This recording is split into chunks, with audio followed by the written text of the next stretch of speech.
નમસ્કાર દર્શક મિત્રો, સ્વાગત છે તમારું મનન ટાઈમ ન્યૂઝમાં। મહાકાળી મંદિર ટ્રસ્ટના જવાબદાર ટ્રસ્ટીઓ સામે તાત્કાલિક કાનૂની પગલાં લો, સીએપી। પવિત્ર યાત્રાધામ પાવાગઢમાં જૈન તીર્થંકરોની મૂર્તિ ખંડિત કરાતા જૈન સમાજે આપ્યું આવેદન। કૃત્ય માત્ર ધાર્મિક આસ્થાનો અનાદર કરતું નથી, પરંતુ ધાર્મિક પ્રથાઓ અને પૂજા સ્થળોના રક્ષણ માટે રચાયેલ બંધારણીય અને કાનૂની જોગવાઈઓનું પણ ઉલ્લંઘન કરે છે તેવી જૈન અગ્રણીઓની લાગણી।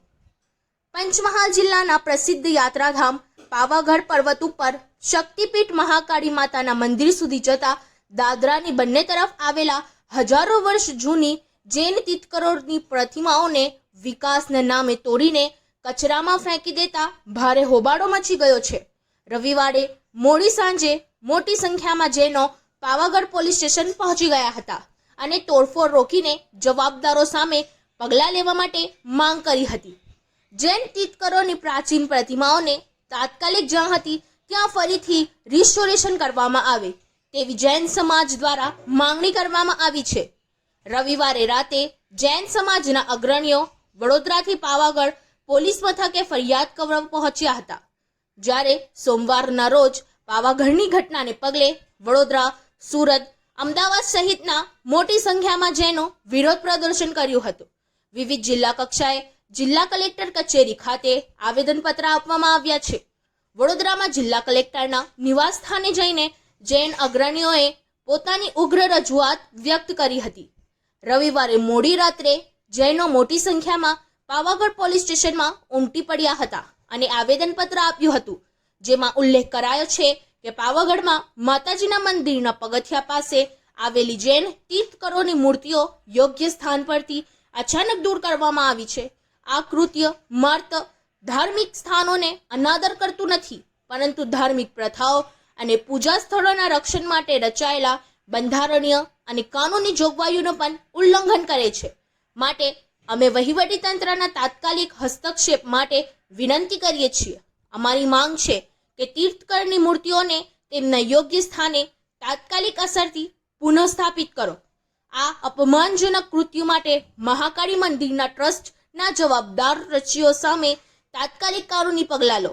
જૈન સમાજના અગ્રણીઓના કહેવાથી જૈન તીર્થંકરોની પ્રતિમાઓને કાઢીને અમે એક તરફ મૂકી છે। પ્રતિમાઓને જૈન સમાજના લોકોને આપી દે। જૈન સમાજ નારાજ છે, શું કારણ? નારાજની આક્રોશમાં છે અને આક્રોશનું કારણ એ છે કે વારંવાર અમારા તીર્થો ઉપર હુમલા થઈ રહ્યા છે। આની પહેલાં પાલીતાણા થયું, જુનાગઢ થયું, સમસ્તીખર થયું, ઇન્દોરમાં પણ થયું હમણાં, અને આ પાછું કાલે પાવાગઢમાં અમારા નેમિનાથ ભગવાન 22મા તીર્થંકર કૃષ્ણ ભગવાનના કાકાના છોકરા થાય એમની મૂર્તિઓ તોડવામાં આવી, એટલે અમારો જૈન સમાજ ખૂબ જ આક્રોશમાં છે। અને પાછું 15 દિવસ પહેલાં કલેક્ટરને બધાને આવેદનપત્ર આપ્યું છે, ભાઈ આ બધું કૃત્ય થવાનું છે, તોય કલેક્ટરે આ આવેદનપત્ર અમારું માન્ય ના રાખ્યું અને કાલે કૃત્ય કરવામાં આવ્યું। એટલે જૈન સમાજ ખૂબ જ આક્રોશમાં છે, હૃદયથી પોતાની લાગણીથી આ આક્રોશ બતાવે છે, કારણ કે અમે હિંસામાં માનતા નથી, અમે અહિંસકવાદી છીએ। એટલા માટે અમે આજે કલેક્ટરશ્રીના નિવાસ સ્થાને એમના આજે 10 વાગે એમને અમે આવેદનપત્ર આલવાયા છે કે આ મૂર્તિઓ ફરીને તે જ જગ્યા પર સ્થાપિત કરવામાં આવે, જે ટ્રસ્ટે કામગીરી કરી છે એમને સસ્પેન્ડ કરવામાં આવે અને એમને એફઆરઆઈ ફાળવામાં આવે, એ અમારી માગણી છે। ये प्रमाण की घटना बनी, दुखद घटना है, आपकी प्रतिक्रिया? इसके अंदर प्रतिक्रिया यही है कि हमारे 22वें तीर्थंकर नेमिनाथ भगवान, जो पूरा विश्व जैन अजैन वहाँ हमारी कुल देवियाँ हैं, देवी देवता हैं, तीर्थंकर हैं, उस तीर्थंकरों की प्रतिमा को एक ही प्रतिमा नहीं 67 प्रतिमा वहाँ पर उन प्रतिमाओं की एक सी दुर्दशा की है और कचरे के डब्बे के अंदर डाल दिया। ये आस्था का केंद्र है और ये हमारे भगवान के तीर्थंकरों के साथ में अगर ऐसी स्थिति होगी तो वहाँ ट्रस्टी कहाँ थे, मैनेजमेंट कहाँ था, मैनेजर कहाँ थे? इसके पीछे कोई शंका की बू भी आ रही है या इसके अंदर किसी का हाथ है? अगर इसके अंदर मैं आपके माध्यम से एक संदेश ये देना चाहूँगा कि समाज के अंदर जितने हमारे ट्रस्टीगण है, जितनी जैन समाज है, सकल संघ को वर्तमान समय में बाहर आना चाहिए। साधु भगवंतों आ रहे, साधु भगवंतों की मर्यादा अपनी अपनी, पर श्रावकों की मर्यादा है कि वहाँ क्षेत्र में जाएं, वहाँ पर वार्तालाप करें, खाली कच्ची रोटियां सेकने से, मीडिया में आने से, फोटो खिंचाने से डेवलपमेंट नहीं होगा। वह हकीकत जानकारी को पहचानना जरूरी है। हकीकत क्या राज्य था, क्या कारण बने, क्या स्थिति बनी। और हम लोग जैन समाज बहुत कम है, इतने कम संख्या में होने के बावजूद ही हमारे ऊपर ही ऐसे हमले क्यों हो रहे? आपको बीच में पता, बीच में संकेश्वर अरे सीकर जी की घटना घटी, बीच में और घटना आई, फिर में और घटना आई, और पालिताना हर क्षेत्र की घटनाएं घटती जा रही है। और साथ साथ में दुखी की बात इसके साथ में आपने देखा होगा, हैदराबाद संतों के साथ घटना घटी, फिर साधु भगवंत भरूच में पट्टों से मारा गया, फिर जामनगर साधु भगवंत। पर ये कब तक चलेगा, कब तक जैन समाज? इसलिए बड़ौदा सकल संघ को हम तो यही कहना चाहते हैं कि आप कंधे से कंधा मिला के हमारे साथ चलो, हम आपके साथ में। जिन शासन की शोभा रक्षा करने के लिए ये हमारा धर्म है, हमारा धर्म सिद्ध अधिकार है कि हम जैन शासन के लिए मर मिट जाए, प्रगति कर जाए, पर वहाँ बैठना पड़े तो बैठेंगे, पर हम प्रदर्शनी उस रास्ते से नहीं करेंगे कि भगवान महावीर के माध्यम से जो मार्ग दिया है, हिंसक घटनाओं पर हम ध्यान नहीं देते। अहिंसा की पुजारी है, अहिंसा का मार्ग दिया है, और भगवान ने दिया जियो और जीने दो। उस मार्ग की लय को शांति वातावरण करने से लिए हम बात करने के लिए भी सामने तैयार है। सीएम साहब आएंगे तो उसके लिए भी तैयार है, गृह मंत्रालय आएगा उसके लिए भी तैयार है।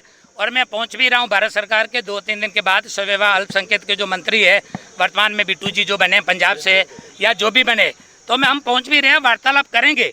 और इस मुद्दे को जब तक कुर्सी न हिले और जब तक हमको शांति नहीं होगी, तब तक हमारे भगवान वापिस यथावत स्थान पर नहीं बैठेंगे।